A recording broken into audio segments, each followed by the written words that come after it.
Assalamualaikum warahmatullahi wabarakatuh. Nama saya Ira Rahman Trianta dari 10 MIPA 3. Pada hari ini saya akan menceritakan tentang hikayat Hang Tuah.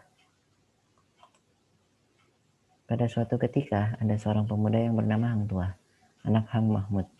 Mereka bertempat tinggal di Sungai Duyung. Pada saat itu, semua orang di Sungai Duyung mendengar kabar tentang Raja Bintan yang baik dan sopan kepada semua rakyatnya.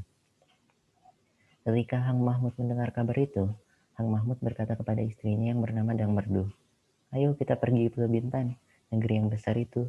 Apalagi kita ini orang yang miskin. Lebih baik kita pergi ke Bintan agar lebih mudah mencari pekerjaan." Lalu pada malam harinya, Hang Mahmud bermimpi bulan turun dari langit. Cahayanya penuh di atas kepala Hang Tuah.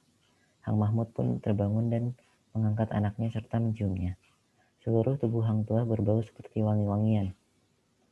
Siang harinya, Hang Mahmud pun menceritakan mimpinya kepada istri dan anaknya. Setelah mendengar kata suaminya, Dang Merdu pun langsung memandikan dan menelurkan anaknya. Setelah itu, ia memberikan anaknya itu kain, baju, dan ikat kepala sebal putih. Lalu Dang Merdu memberi makan Hang Tuah nasi kunyit dan telur ayam. Ibunya juga memanggil para pemuka agama untuk mendoakan keselamatan untuk Hang Tuah. Setelah selesai dipeluknya anaknya itu, lalu kata Hang Mahmud kepada istrinya, "Adapun anak kita ini kita jaga baik-baik. Jangan diberi makan jauh-jauh." Keesokan harinya, seperti biasa, Hang Tuah membelah kayu untuk persediaan. Lalu ada pemberontak yang datang ke tengah pasar. Banyak orang yang mati dan luka-luka. Orang-orang pemilik toko meninggalkan tokonya dan melarikan diri ke kampung. Gemparlah negeri Bintan itu dan terjadi kekacauan di mana-mana. Ada seorang yang sedang melarikan diri berkata kepada Hang Tuah, "Hai Hang Tuah, hendak matikah kau tidak mau masuk ke kampung?" Maka kata Hang Tuah sambil membelah kayu, "Negeri ini memiliki prajurit dan pegawai yang akan membunuh. Ia pun akan mati olehnya." Waktu ia sedang berbicara, ibunya melihat bahwa pemberontak itu menuju Hang Tuah sambil menusukkan kerisnya. Maka ibunya berteriak dari atas toko. Katanya, "Hai anakku, cepat lari ke atas toko."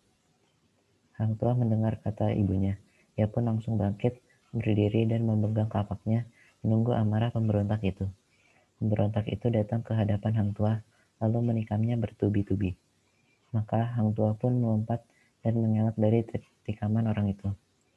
Hang Tuah lalu mengayunkan kapaknya ke kepala orang itu, lalu terbelahlah kepala orang itu dan mati. Maka kata seorang anak yang menyaksikannya, "Dia akan menjadi perwira besar di tanah Melayu ini." Terdengarlah berita itu oleh keempat kawannya, Hang Jebat, Hang Kesturi, Hang Lekir, dan Hang Lekui. Mereka pun langsung berlari-lari mendapatkan Hang Tuah.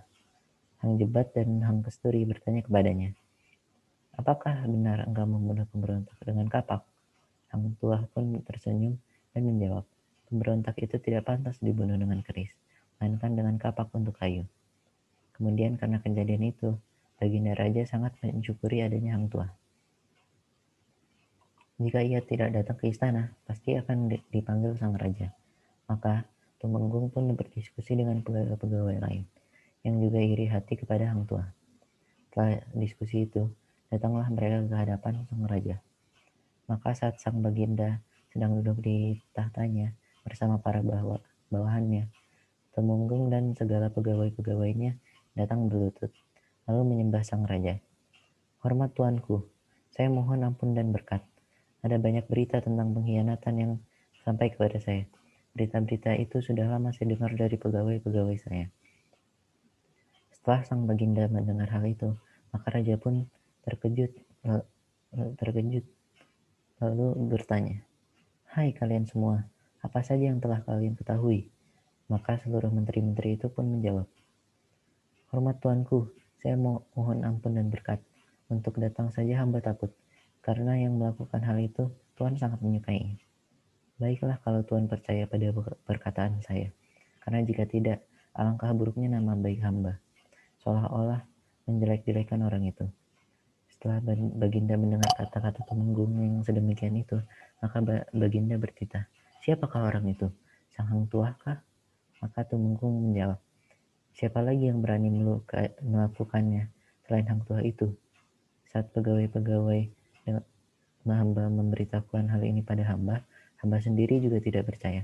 Lalu hamba melihat sang tuah sedang berbicara dengan seorang perempuan di istana ini. Perempuan tersebut bernama Dang Setia.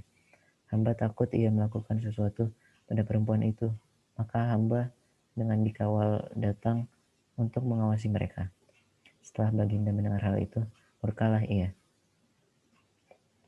sampai mukanya berwarna merah padam.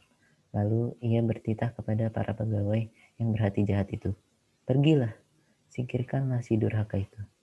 Maka Hang Tuah pun disembunyikan di sebuah hutan oleh bendahara kerajaan. Di pihak lain, Hang Jebat dilantik oleh raja menghentikan Hang Tuah. Lalu keris Hang Tuah telah dianugerahkan kepada Hang Jebat yang dulu adalah kawan dekat Hang Tuah. Hang Jebat menyangka Hang Tuah telah meninggal karena hukuman mati yang dijatuhkan raja. Kemudian Hang Jebat melakukan pemberontakan kepada raja dan mengambil alih kekuasaan istana. Tidak seorang pun bisa melawan Hang Jebat, baik itu pendekar atau panglima yang ada di Malaka, karena Hang Jebat sudah kebal dengan bantuan keris Hang Tuah. Raja terpaksa melarikan diri dan berlindung di rumah bendahara. Akhirnya, pada waktu itu, raja baru menyesal telah membunuh Hang Tuah yang tidak bersalah. Inilah saatnya bendahara beritahu bahwa Hang Tuah masih hidup. Hang Tuah kemudiannya telah dipanggil pulang dan ditugaskan untuk membunuh Hang Jebat. Akhirnya, Hang Tuah berhasil merampas keris miliknya dari Hang Jebat. Setelah 7 hari pertarungan, lalu Hang Tuah membunuh Hang Jebat. Dalam pertarungan itu, Hang Jebat menjelaskan bahwa dulu dia membela sahabatnya Hang Tuah yang telah difitnah dan dijatuhi hukuman mati oleh raja. Tapi di pihak lain, Hang Tuah telah membantu raja yang sebelumnya itu menjatuhkan hukuman tanpa bukti yang kuat. Amanat dari cerita tersebut adalah, sebagai pemimpin, kita jangan hanya mendengar keterangan dari satu pihak saja, melainkan dengan pihak yang bersangkutan. Sekian dari saya, mohon maaf bila ada salah. Terima kasih telah mendengarkan. Wassalamualaikum warahmatullahi wabarakatuh.